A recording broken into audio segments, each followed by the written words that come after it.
For all type of video and audio transfers on DVDs or CDs, please contact Joe Borg on 0414 429 391.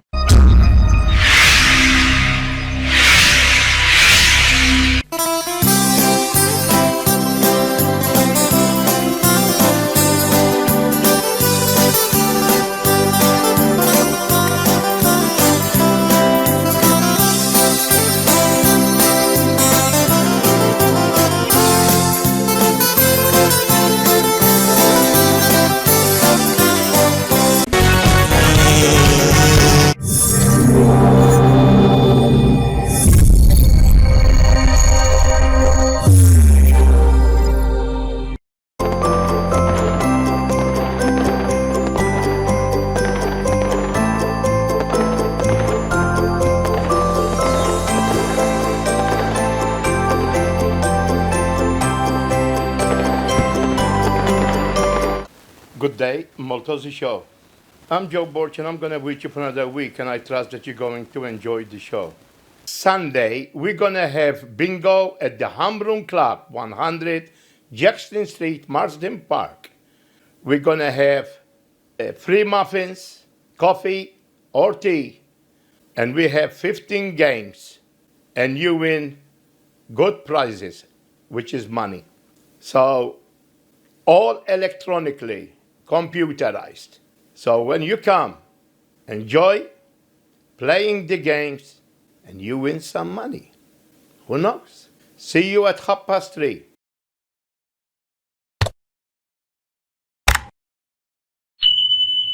We're going to open the show with a beautiful song by Anthony Kalki Band at Meliha that I filmed last July.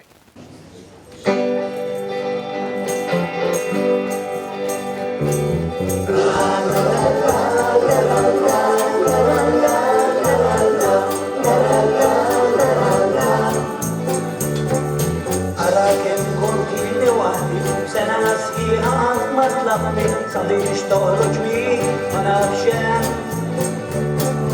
صحابي كلها يكلموا وحدة يمكن إيزني عند سهدة صحابي شسر بيه أنا بشام جميع كيف رشوتية تداني نشغلتية عارش كيف الوقت التنتيه بالودنية بالكنتاي وانا لي عبالي اسمعي اللي ما بتكشمها كيف تزرعلي أطلب سردن الكاستي عشق سيب لي دايم فيك ومن سير السنة قلبي كمية كيف رجوتية تداني نجمتية عالش كيف الوقت التنتيه لا لا لا لا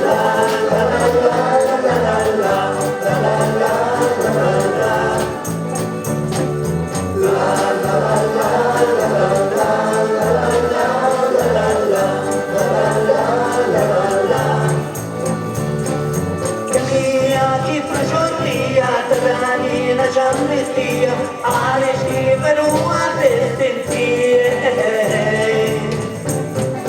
ولا دنيتش نكمل ارجع نسيت السبب مهما كان جسمي وجوه فيا استنفذ وكمل عاد منك من الخير تعلموا كانت الميلودية جميع كيف رجوتية تداني نجمتية عارش كيف الوقت التنتيه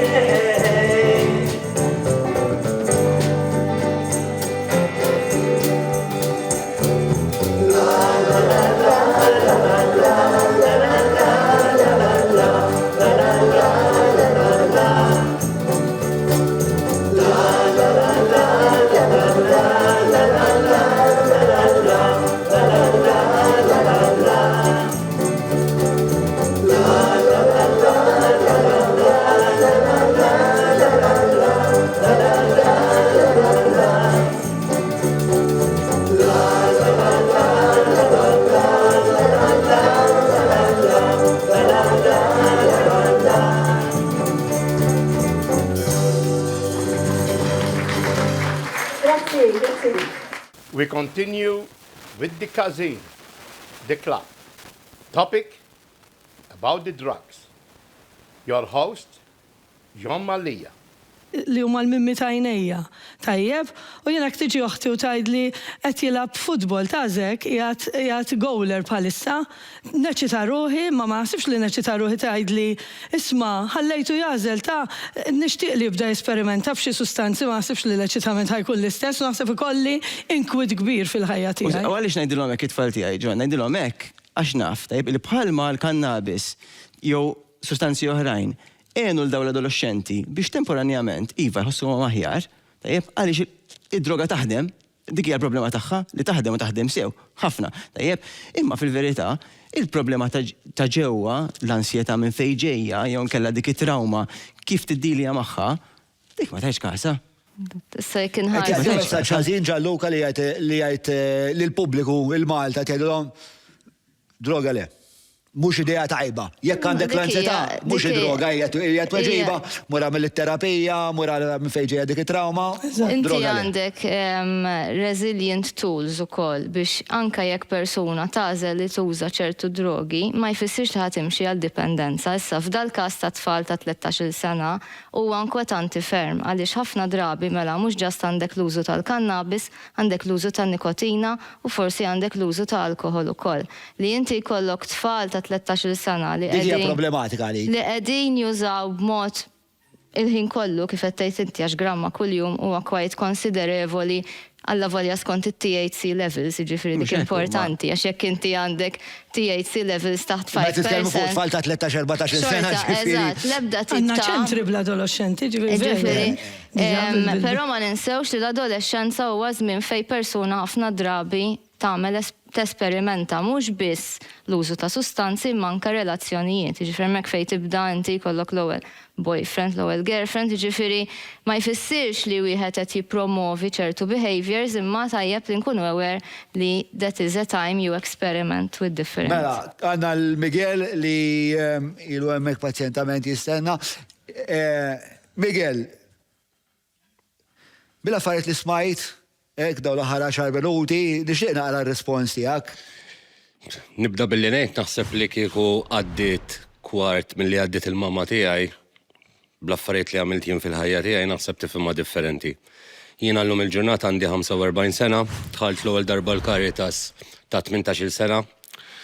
Bdejt nuża sperimentajt mal-LSD mal-età tal-14-il sena. Ta' 16-il sena qbad nieħu l-eroina. Għalkemm ċertu suċċessi fil-ħajja tiegħi li rnexxieli nilgħab anke mat-tim nazzjonali Malti u anke nerbaħ bosta unuri u kelli suċċess ukoll f'kumpanniji ta' scaffolding u xogħlijiet kbar. Id-droga kienet l-ewwel choice tiegħi f'ħajti qabel il-familja, qabel ommi, qabel it-tfal, qabel kulħadd. Jiena d-droga kont inħobba mħabba kbira, nista' ngħid l-ewwel imħabba tiegħi u ta' 16-il sena ħadd ġurament li d-droga ma nitlaqa qatt. Għamilt pat miegħi nnifsi din hija ħajti. Kien hemm momenti naqbel ma Ġalluka li il-bniedem vera tiġi minnu, kont nidħol rehabs fej kont ngħid li l-nifsi u kont nemmen il-gidba li nidħol imma ma kienx vera għalija n-nifsi. Kienet forsi tkun għall-familja tiegħi, għall-missieri, għall-ommi, u mbagħad il-qudiem ovvjament kellek it-tfajla l-mara, it-tfal. Qed tifhem.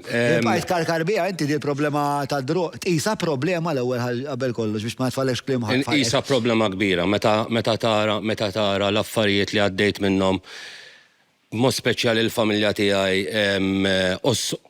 tista' tgħid anke s-soċjetà hija xi ħaġa enormi, jiena xi ħadd. Għalfejn dom daqshekk, imma qed issemmi l-ommu, qed issemmi l-mara tfajla tfal. Dom tweġġa ħafna nies.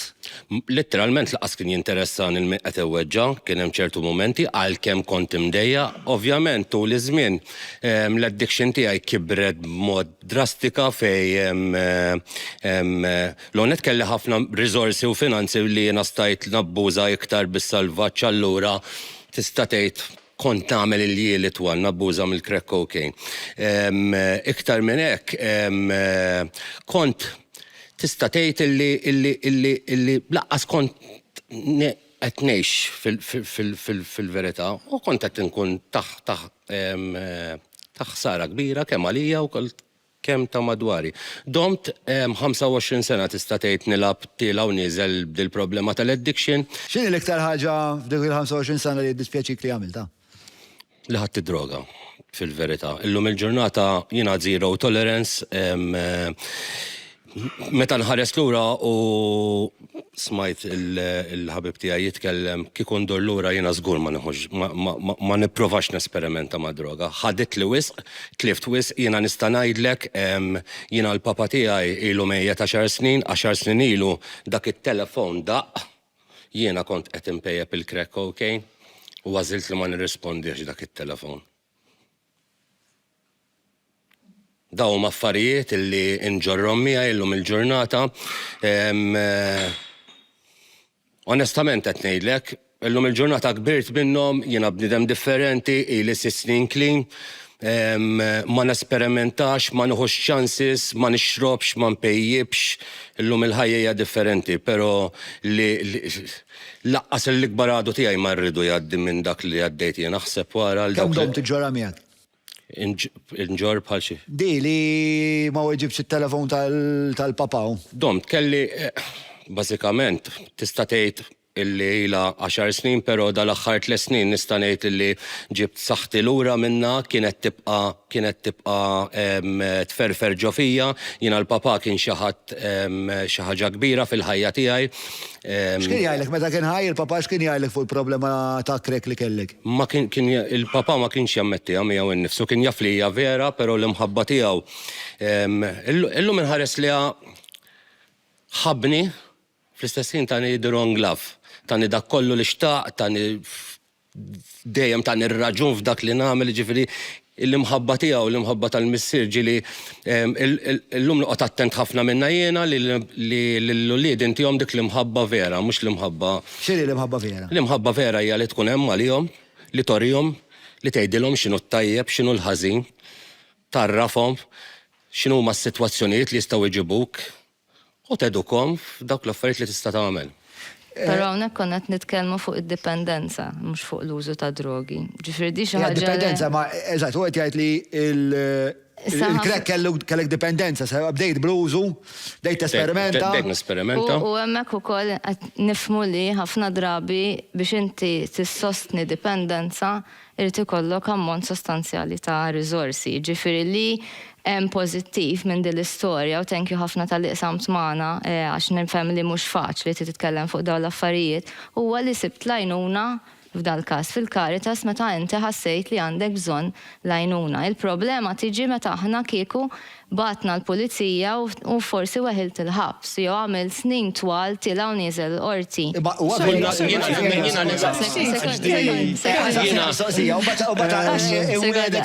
Li jkollok l-opportunità wkoll. Hija vera din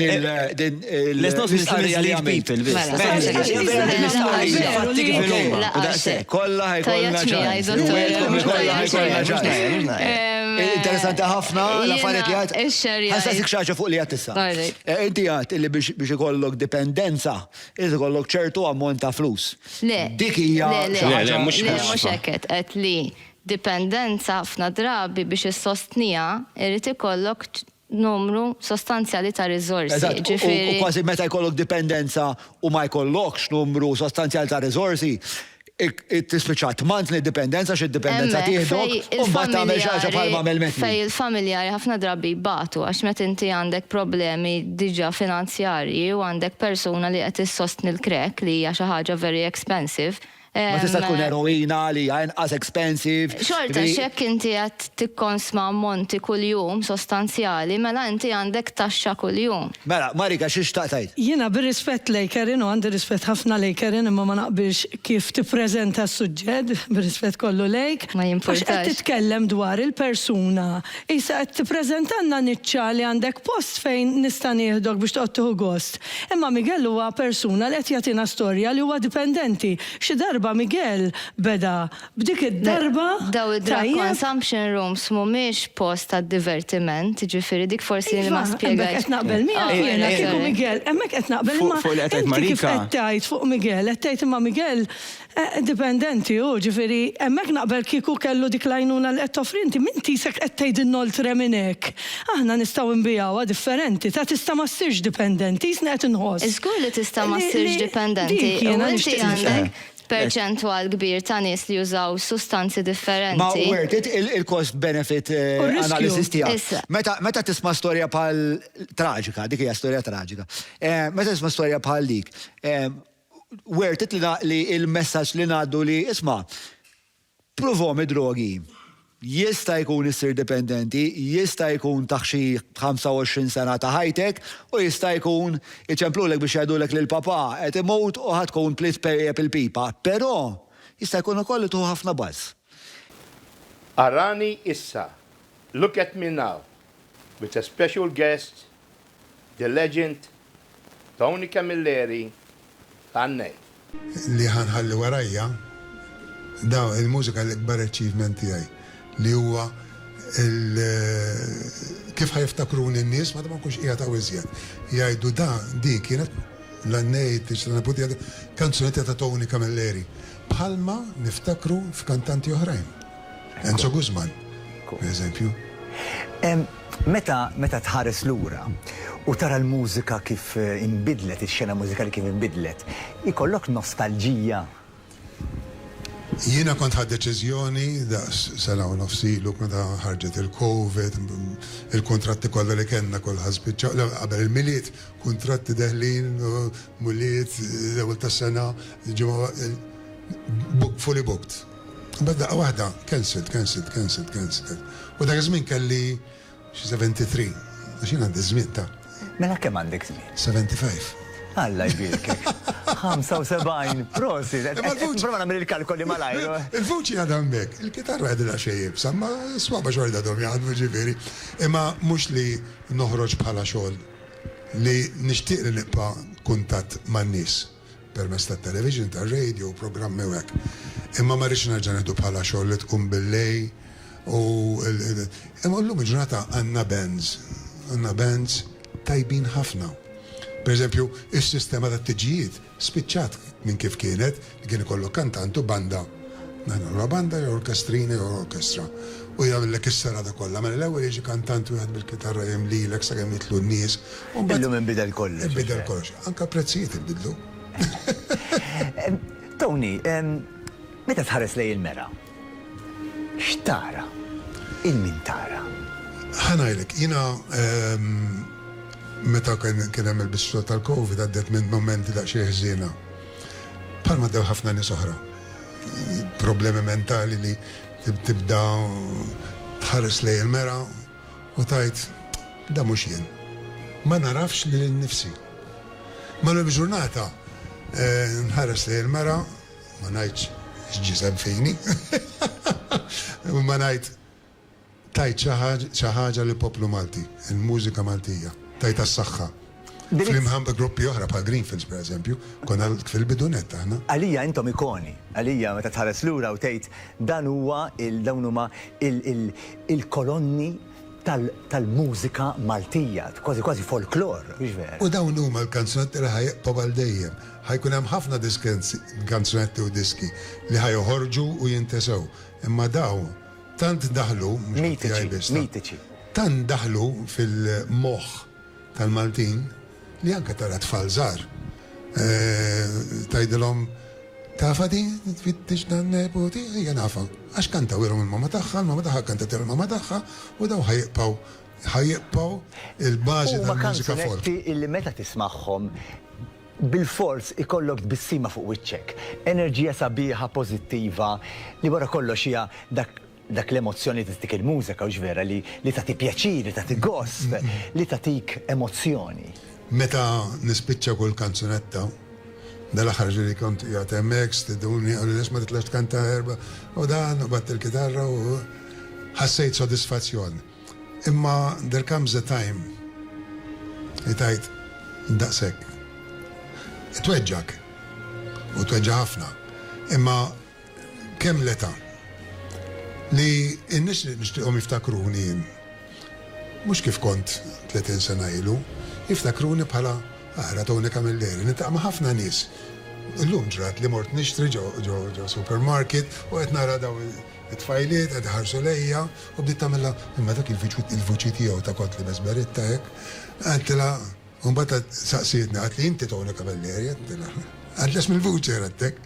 Għatta ġiviri xjaħt bizziet ma rafnix, le. Tajjeb li jkollok erba' tfajliet ukoll. Għadu. Alla jbirkek, prożit. Hemm xi ħaġa fil-ħajja tiegħek li kif tgħid nista' dik kont inbiddilha kieku. Ma nafx li, ma nistax ngħid li qatt m'għamilt żbali fil-ħajja tiegħi, ma dejjem kemm stajt irranġajthom kemm jista' jkun. Jiena jista' jkun li kien hemm xi affarijiet li stajt għamilthom aħjar, ma palissa mhux qed naħseb eżatti fihom, imma kulħadd jagħmel xi żball. Skont Tony Camilleri, x'inhu dak li għamel mużiċist ta' veru? L-imħabba l-mużika. U jekk qed ikanta xi ħaġa Maltija, l-imħabba għall-kliem Malti u mħabba l-Malta. Jiena id-diski tiegħi kollha jitrattaw dwar xi ħaġa dwar Malta, l-parukkier, insabiħa Marta tagħna fil-fatt ħankanta daqwaqt. Dika kienet kanzunetta sabiħa mens. Il-bagalja tal-injam. Il-bagalja tal-injam hija dedikata tal-missieri. U l-daw kollha li kienu jaħdmu fid-dockyard. Għax fid-dockyard, papa ma kienx jaħdem fid-dockyard, imma meta ktibnija u kitiba Alfred Sisant u mbagħad irranġajna fl-imkier dek konna nagħmlu aħna. Papa tajjek fin-Navy. Ukoll kienu jispiċċaw il-bagalja tan-Navy, meta jispiċċaw il-Navy. Il-bagalja fin-Navy ituk traveling back jgħidula, u fiha jtuk mis ingravata, zarbun, kalzetti, l-alzetta taħt, flok ta' taħt u lobja. Daw kollha jtuhomlok għax inti tkun fin-Navy dejjem bl-uniformi. Allora meta spiċċa mill-uniformi ituk abbiljament sħiħ ta' persuna li m'għadix fis-servizzi. U da il-papa tiegħi bħalma kienu jagħmlu in-nies tad-dockyard li fil-ħin liberu tagħhom kienu jagħmlu l-bagalji tal-injam. Kulħadd kont tara l-bagalji tal-injam. Di tispiċċa isa il-kaxxa tat-teżori ngħidilha jiena. Meta met il-papa sibna ħafna affarijiet, mit papa kien bnedem strict. Kien fin-Navy, kien uffiċjal, allura kien daqsxejn strict. Ħares lejk. U daqshekk. U tibża. U l-mama mhux binqas. Tony, meta tħares hekk il-qudiem, għandek 75 la jbirkek ma' Tony Camilleri għadu joħlom. Għadni noħlom li jiġuni opportunitajiet li inkanta għan-nies dan. Li l-bambini tinissaxħa biex nista nirkab il-motur. Biex namel xi dawra l-emmolaw, ġifiri.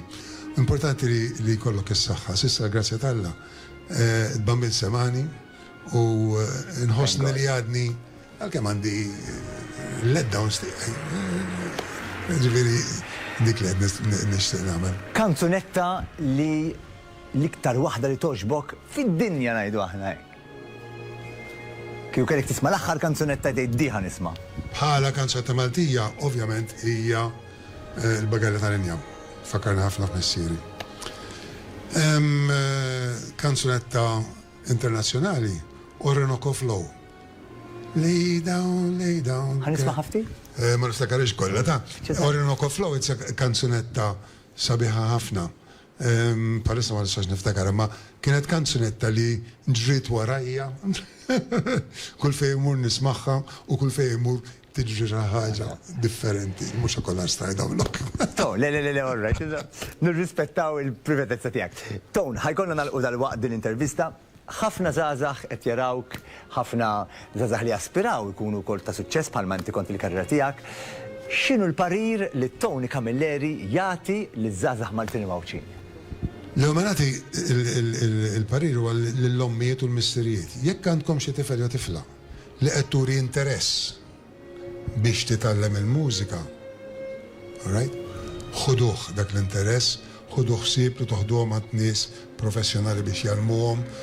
Ħalli wara sentej tliet erba' jaqtaw qalbu jifhem. Imma l-men ikollhom start. L-iżżażagħ kollha kelma waħda nixtieq nagħmilhom, ngħidilhom. Rispett lil ħaddieħor. U jina u koll, għalija rispett u koll, lejk, Azistoni, grazzi tal-li onorajtna bil-prezenza tijak, bil-vuċi merveġezi tijak u bil-karizma unika li inti bistħadda. Grazzi Tony, u onorit nifu għal verament ftit momenti għanna l-ħbari fil-qosor umbat aktar għaranissa. Bawem! The Unexplained in Malta. Last part.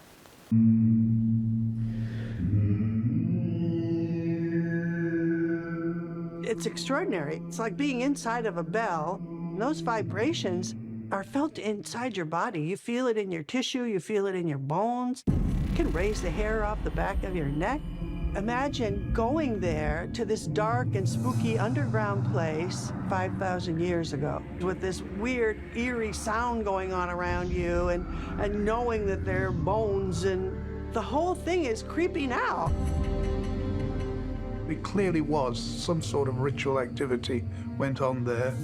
There is a niche in the oracle room that if you spoke into it, it could resonate throughout the whole structure.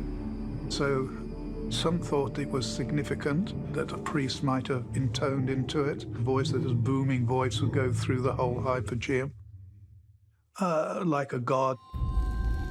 The voice of a god.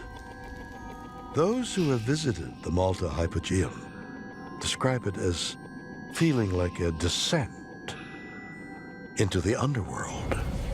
As a result, some experts believe this subterranean nightmare was intentionally constructed to enable its visitors to speak with the dead. Overtone chanting is a common practice in many cultures in East Asia and North Asia and South Asia as well. You do have this strong connection between chanting and communication with the divine or with the deceased. And I believe at the Hypogeum, we may have a similar situation in which there seems to have been an active ritual function of not only placing the deceased or remains there, but where people would attempt to establish communication with the dead. So it stands to reason that potentially people could attain a different level of consciousness in which they would be susceptible to have experiences with people who had passed away.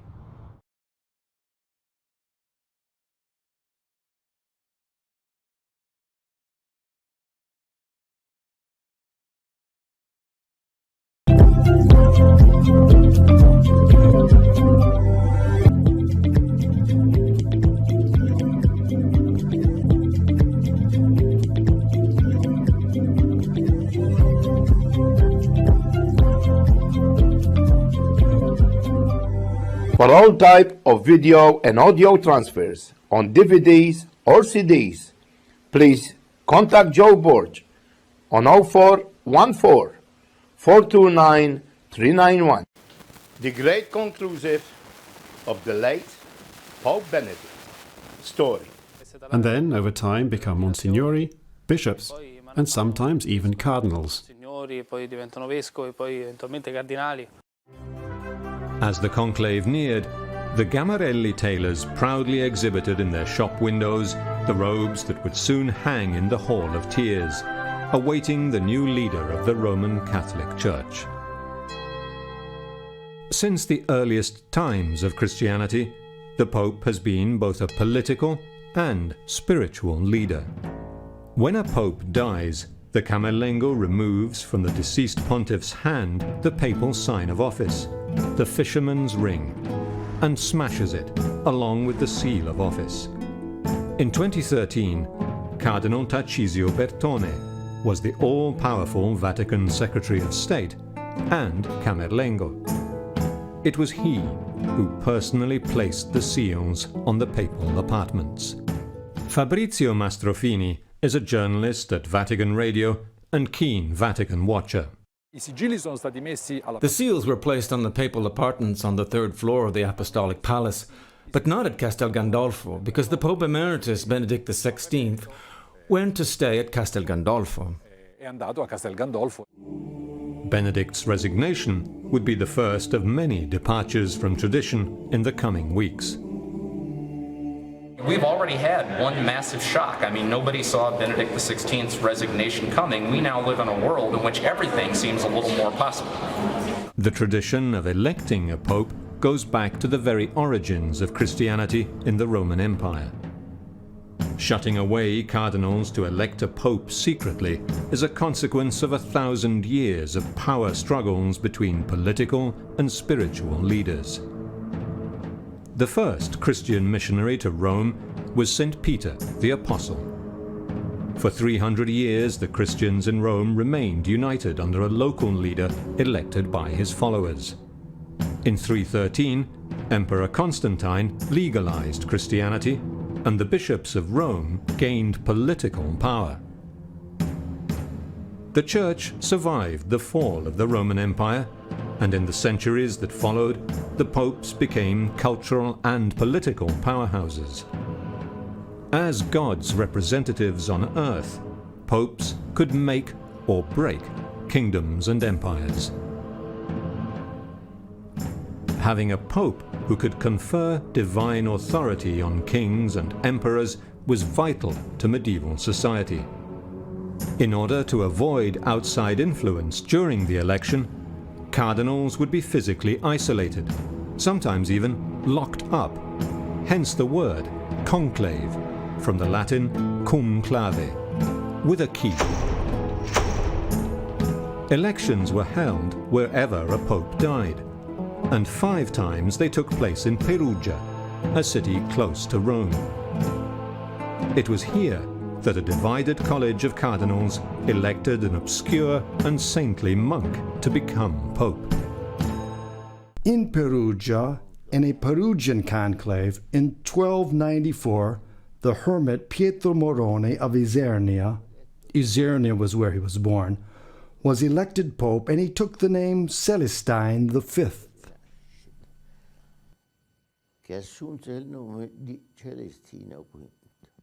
Celestine V ruled only 5 months before resigning. The next 2 popes died violent deaths. Benedict XI was poisoned here in Perugia.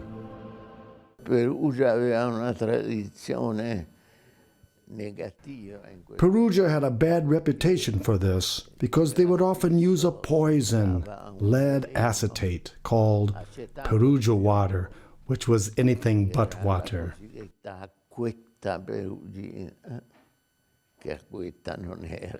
Perugia's ancient cathedral still holds artifacts of the conclaves, including a mass grave containing the remains of 5 popes, and this throne, designed to resemble the folding stool of Roman generals.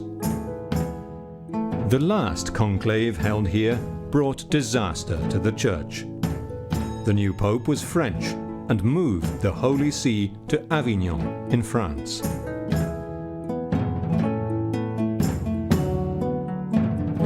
Today, cardinals come from all over the world and represent a global faith with its 1.2 billion members.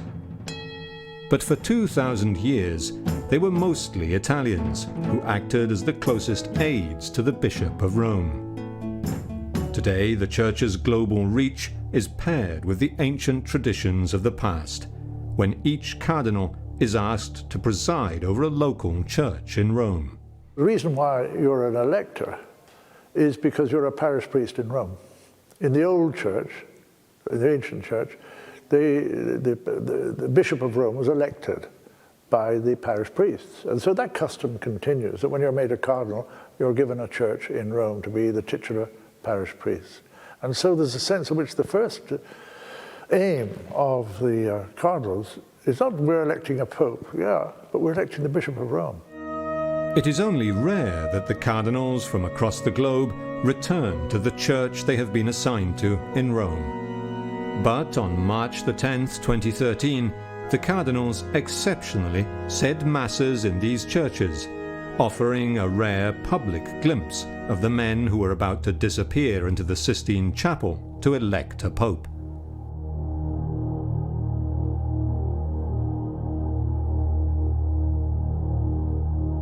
The number of cardinals has grown from just a handful in the Middle Ages to 180 today, with a limit of 120 electors, who have to be under 80 years of age.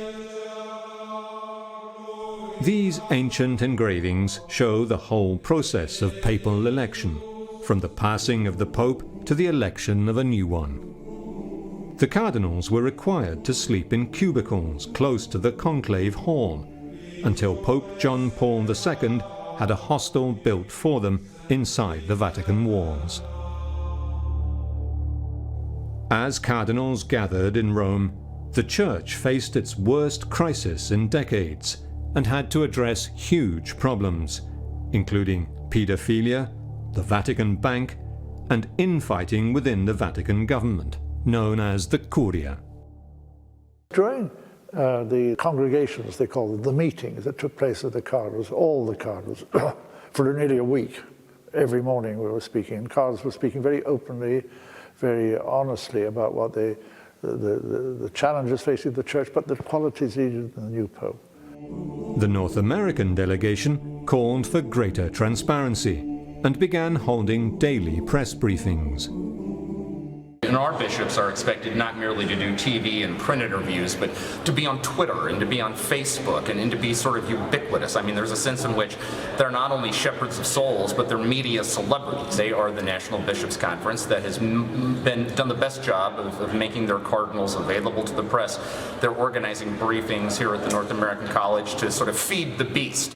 The church hierarchy wanted only the Vatican's official spokesman to deliver information to the outside world, and the North American cardinals were forced to stop. It seemed the Vatican apparatus was taking a step backwards towards the Middle Ages.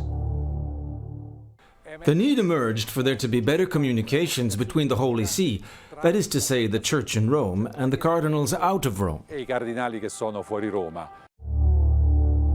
The anti-pedophilia pressure group SNAP issued a list of 12 cardinals they called the Dirty Dozen, whom they opposed as potential popes due to what the group claimed was their ambiguous attitude towards abuse. We've looked at some of the track records, and there's certainly some who we were very, very worried about. I think it's critical to the cardinals that whoever they pick have clean hands, that is, not be carrying any baggage from the sex abuse scandal, because they know that if they're going to turn a corner, the last thing they want is for the day one story about the new pope to be cloud of sex abuse hangs over Rome. The question was, who best was suited to carry out the massive reforms needed? There is always talk of the profile of the next pope, and whoever he is will always be a surprise. The person elected and the profile that he will have during his pontificate can simply not be imagined beforehand. Profilli, special guest, Fabrizio Fianello, with your host, James Aaron Ello.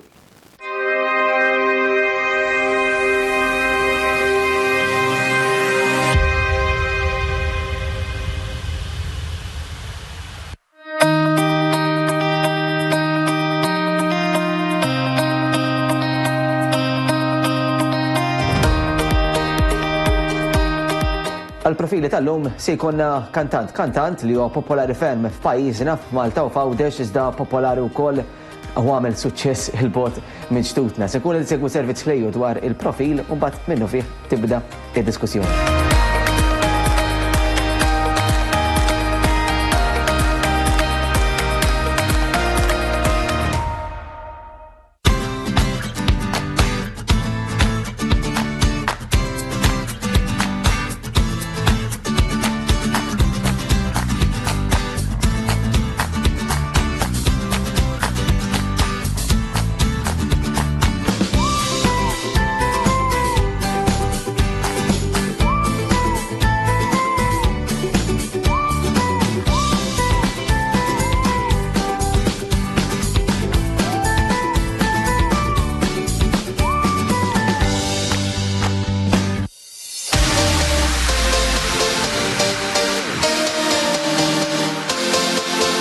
Il-profil tal-lum huwa Fabrizio Faniello. Il-profil twieled fis-27 ta' April tal-1981 huwa l-kbir fost tliet aħwa warajh hemm Claudia u Mirjana. Beda l-karriera tiegħu meta kellu 9 snin. L-ewwel kanzunetta li kien ipparteċipa fiha kien jisimha Piġama. Wara baqa' jieħu sehem f'bosta festivals f'Malta u anki l-bot minn Ġtutna. Minn teta żgħira beda jikseb qatt ta' suċċessi fosthom permezz tal-kanzunetta The Whistle Song.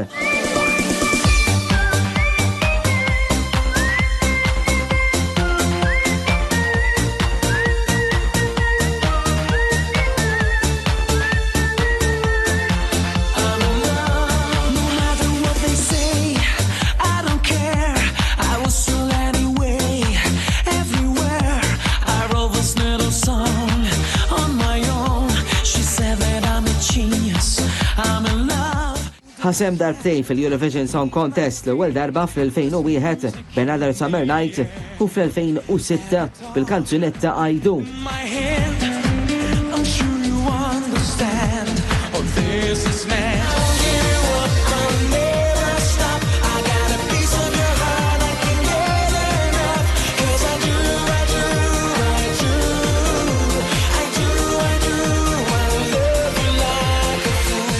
Malta kellu bosta suċċessi b'kanzunetti b'lirika Maltija fosthom il-kanzunetta Sal-aħħar u Waħfirli jekk trid.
Matul dan il-programm se nkunu qed nitkellmu dwar il-bosta kisbiet li wetta il-profil iżda wkoll anki momenti ibsa li Fabrizio Faniello anki għadda minnhom. Insomma, żgur mhux forsi li l-profil se jispikka fir-rakkont fe anki se jaqsam magħna s-suċċess li qed jakkwista mhux biss pajjiżna, iżda wkoll anki l-bot minn Ġtutna. L-elementi tal-umiltà spiss se jinħarġu matul din l-intervista fejn Fabrizio Faniello se jkun qiegħed jaqsam ħinu magħna u b'tant privileġġ għal programm Profili se jkun fostna.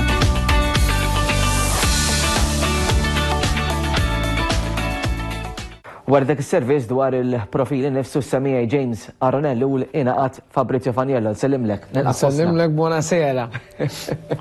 Italjan. Grazzi tal-li il-qajt l-istedina. U kemminna. Grazzi lilek. Vera ħad gos meta konċempilt li u biex sibna data. Iva, irnexxinna fl-axħar. Imma rnexxinna u għetlek u kol kem nammirak u anke l-vuċi tijak hija partikolari. Grazzi. U dik hija importanti ħafna. Għattilek. Żgur ma tibdix ma tijak il-vuċi. Le, ma partikolari u toġobni u għattilek fu telefon u live u kol, ma għatnejdilek u kol. Napprezza. Għadim il-telespettatur. Grazzi ħafna. L-ewwel domanda, it-tfulija kif kienet?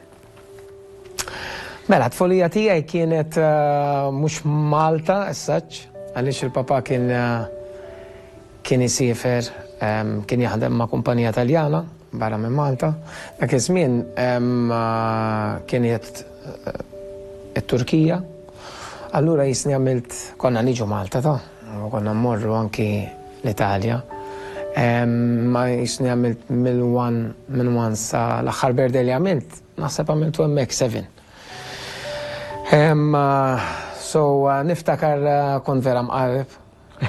ħafna. Nsellum ikkalmajt ftit. Ma fajti kont ħafna drabi mqarrib. Ma meta kont żgħir kont vera mqarrib. Fejn kont istabbiliti Turkija fl-imma? Diyarbakir. Derba kien. Libna ħat insab Qed tidħollu wis fid-dettall. Però kienu bnew dem. Ok, Diga. Xejdu la bil-Malti diga. Dem. Dem. Xejdu la, insomma. Ċentralina. Minn fej joħroġ ovvjament l-elettriku bl-ilma. Ok, alright. U kien xogħol li dam 7 snin għaliex ovvjament kellhom ħafru ġol montanji u mietu ħafna nies u kollox kien vera perikolus. U jiena kont hemmhekk niġri ovvjament fil-montanji l-emmolaw. Skola. Niġġerra barra. Skola wkoll kienet partikolari. Jiena fil-fatt dejjem ngħid li naf 3 lingwi u l-ebda lingwa ma nafsura. Skola, bdejt skola ovvjament ġewwa Turkija. Li kien ċedulu l-azilu għaw, madonna bit-Taljan, qed joħorġu l-kliem illu. Skola kien għal-barranin biex niftiem, ok, eżatt. Unbat konna ġejna Malta. Malta fejn ovvjament ta' 7 u niftakar li kont bdejt ukoll il-primarja. Ok. Ħal-Ormi, għax għana minn ħal-Ormi. Iżda peress li jena kon dejjem il-papa ovvjament kienu Turkija konna ma' ħafna Taljani. Allura jisni bil-Malti ma tantx, mux ma konx naf, imma taf inti kelli Il-lingwa primarja naħseb kienet it-Taljan, ħabba l-użu kienet dejjem bit-Taljan. Eżatt. U kon dejt skola primarja ġewwa ħal-Ormi San George. Imma mbagħad il-mami kienet saret taf li hawn skola Taljana għaw Malta. Dak iż-żmien kienet ħallija ta' tfal li ovvjament għandhom il-ġenituri tagħhom Taljani u bdejt skola ġewwa ħallija skola Taljana. U dak kien il-year 1. U mbagħad year 2 il-papa kien jaħdem sqallija u morna sqallija. Ġifieri l-year 2 għamilta ġo skola sqallija ġewwa Milazzo. Year 3 għamilta Malta u year 4 għamilta Torino. Għalhekk qed ngħidlek, jiġifieri mżewqa. Tork taf, ġibt xi ħaġa miegħek jew. Ikir uċ dert li huma n-numri ta' semmek nasal. Semmek. Ġifieri l-iskola mbagħad to cut the story short, mbagħad konna ġejna Malta u peress li skola Taljana Malta kienet sal-Form 3, mbagħad kelli kieku nsifer ġewwa l-Italja. Qisu f'nofs is-sena skolastika tal-Form 1. Kienet fetħet skola sekondarja wkoll Ġużegalja ħal-Ormi u tista' timmaġinani jiena dak iż-żmien nidħol ġo din l-iskola. Ġo nofs is-sena. Għaliex? Timmaġinani, għax aħna konna skola Taljana kienu diġà mixed, konna boys u girls. U ovvjament dak iż-żmien l-iskola kienu kollha subin, bl-uniformi li jiena qatt ma kont ilbist uniformi f'ħajti, għaliex skola Taljana tilbes ovvjament casual. U kienet daqsxejn diffiċli l-ewwel niftakar x'intħalt ma tantx wara ftit kienu ġew diġà ħajabdu jiġġieldu miegħi għan iġġieldu ma kontx ġifieri jiena ma kienitx. L-ambjent kien ferm differenti. Żgur kien ferm differenti imma mal-ewwel isni tħalt u fil-fatt il-Malti wieħed mill-low levels li kont ġibt kien il-Malti, ġifieri f'4 snin u nofs. I'm gonna show you series from different hosts if you intend to live in Malta. Don't miss it. Enjoy. Malta is a beautiful Mediterranean island, famous for its sunny weather, history, and job opportunities. But how much does it cost to live here in 2025? Let's find out.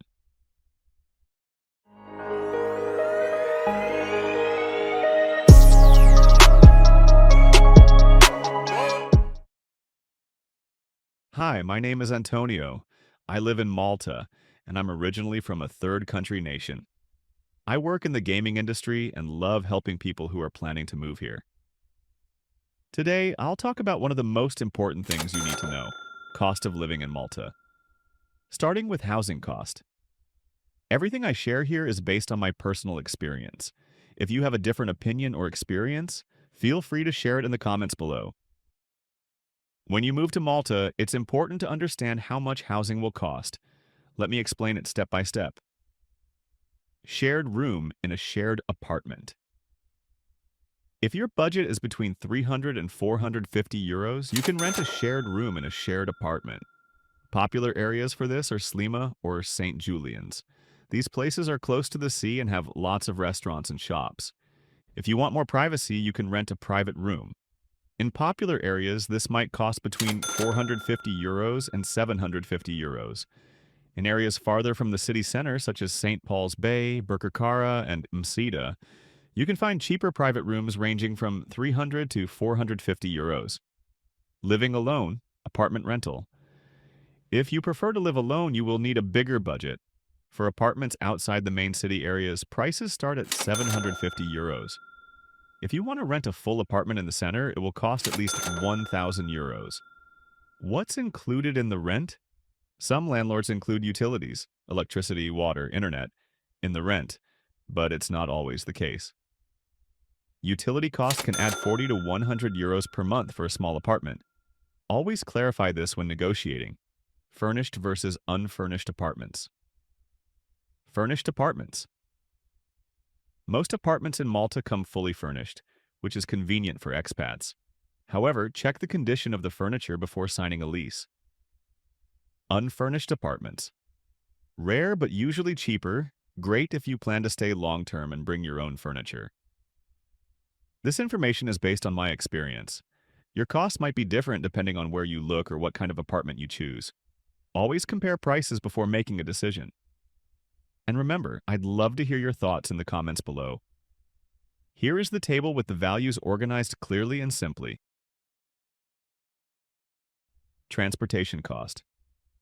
Transportation in Malta is very affordable, especially if you use the bus system. With the Talinja card, you can travel for free after a one-time payment. Let me explain everything step by step. In Malta, buses are free for residents and regular travelers, after you buy the Talinja card for a one-time fee of 25 euros. There are no ongoing costs for bus rides, making it a great option for everyday commuting. The bus system covers most of the island, including popular areas like Sliema, Valletta, and St. Julian's. However, schedules in smaller villages can be less frequent. Personal tip. Download the Talinja app to plan your trips and check live bus schedules. This can save you time and help you avoid waiting too long. Apps like Bolt Rides starts at around 5 to 7 euros for short distances. Always check the price on apps like Uber and Bolt before taking a ride to avoid overpaying. Biking in Malta can be a good option since many places are close by. However, it can also be risky because most roads are narrow and there aren't dedicated bike lanes. If you choose to bike, be cautious and stick to less busy streets. Personal tip for transport. If you want the most affordable and convenient transportation option in Malta, the Talinja card for free bus rides is your best choice. Food costs in Malta. Before we dive in, don't forget to subscribe to my channel, give this video a like, and leave a comment below with your thoughts or questions. Your support helps me create more content like this. Food is an important part of your budget when living in Malta. Whether you're cooking at home or eating out, understanding the cost can help you plan better. Let me explain step by step. Cooking at home average monthly. Grocery budget. For one person, groceries in Malta typically cost around 250 euros per month. This includes basic items like bread, milk, fruits, vegetables, meat, and pasta. Popular supermarkets in Malta. Lidl. Lidl is known for its affordable prices and weekly offers. For example, a loaf of bread costs around 1 euro, a liter of milk is about 1 euro, and fresh vegetables like tomatoes or potatoes are around 2 euros per kilo. Welby's. Welby's has a wider variety of international products, but tends to be slightly more expensive. It's great if you're looking for premium or imported items. Restaurant costs. If you're dining at casual restaurants, expect to pay around 12 to 15 euros for a meal. For example, a pizza or pasta dish usually costs around 12 euros, and a soft drink adds another 2 to 3 euros. Coffee and snacks. A coffee at a local cafe costs about 2 euros, and a pastizzi, a traditional Maltese snack, is around 50 cents to 1 euro, making it an affordable treat. Tips for saving on food costs. Lidl offers weekly promotions that can save you a lot on staples like meat, dairy, and fresh produce. Check their app or flyer for discounts. Cooking at home is much cheaper than eating out. Preparing meals in bulk and freezing portions can also help save time and money. Take advantage of local markets. Visit local markets like the one in Marsikslock for fresh fish and vegetables at lower prices compared to supermarkets. Food costs can vary depending on your eating habits and preferences, but with 250 euros per month for groceries and occasional eating out, you can maintain a balanced budget. If you've discovered great food deals or restaurants, share them in the comments below. Utility bills. When renting a place in Malta, understanding utility bills is important. Most of the time they are straightforward, and I'll explain the key points to know. In Malta, getting a mobile plan is simple and affordable. One of the best options is Epic's plan, which offers unlimited internet for just 25 euros per month. This is great for staying connected and managing everything online. Tip: when signing up, make sure to bring your ID or passport. The process is quick and usually takes just a few minutes. Electricity and water bills included in rent most of the time. Basic private health insurance in Malta costs between 25 euros and 50 euros per month, depending on the provider and coverage. What it covers. This typically covers visits to private doctors, hospital stays, and even some specialist treatments. It's a great option for those who want quicker access to healthcare. Popular providers. Some of the popular providers in Malta include Atlas Healthcare and Bupa, which offer different plans to suit your needs. Public healthcare system. Affordable option. Malta also has a public healthcare system that is accessible to residents. While it's generally of good quality, waiting times for non-urgent cases can be long. This is why many people prefer private insurance. How to access it. If you're a resident and paying Social Security contributions, you can access the public healthcare system for free or at a very low cost. So, with everything we've discussed, housing, food, transportation, healthcare, and more, it's time to give you a clear picture of the overall cost of living in Malta. Based on these details, here's an estimate of what you might spend monthly as a single person living here. Let's break it down. Keynotes. These estimates assume a single person managing costs efficiently. Actual expenses may vary depending on lifestyle, dining habits, and housing choices. For those working in iGaming, health insurance and other perks, example gym memberships, transportation allowances, may reduce costs further. Did you know that the iGaming industry offers the highest salaries in Malta? And the best part? You can start your career even if you have basic English skills and are from a non-EU country. I've created an ebook just for you. Everything you need to start and grow in iGaming in Malta. This guide is packed with essential tips to help you settle in Malta, find the best job opportunities, prepare for interviews, decide what to study, understand salary expectations, and much more. You will also find many tips about moving to Malta, such as how to find an apartment, cost of living, bureaucracy advice, what to do in Malta. Whether you're dreaming of starting a new life in Malta or taking your first step into iGaming, this guide will show you the way. Join the celebration Saturday, 17th of January this year, 2026. St. Paul's Feast at St. Monica's Catholic Church, 1A Berg Street, Richmond, New South Wales. Mass will commence at 5:30 p.m., followed by a procession. After the procession, you are all welcome to join in for the fun. There will be Maltese Concert Band of New South Wales, barbecue, pasticci, and traditional Maltese biscuits, chocolate wheel, and lots of prizes, food and drinks. You're all welcome. For more detail, ring 0410 545 783.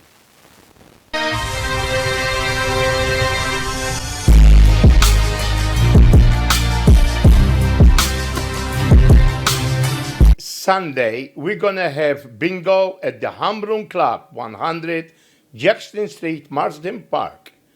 We're gonna have free muffins, coffee, or tea, and we have 15 games, and you win good prizes, which is money. So, all electronically, computerized. So when you come, enjoy playing the games, and you win some money. Who knows? See you at 3:30. I trust that you'll enjoy the show. And until we meet again next week, God bless. Good day, Moltosi Show.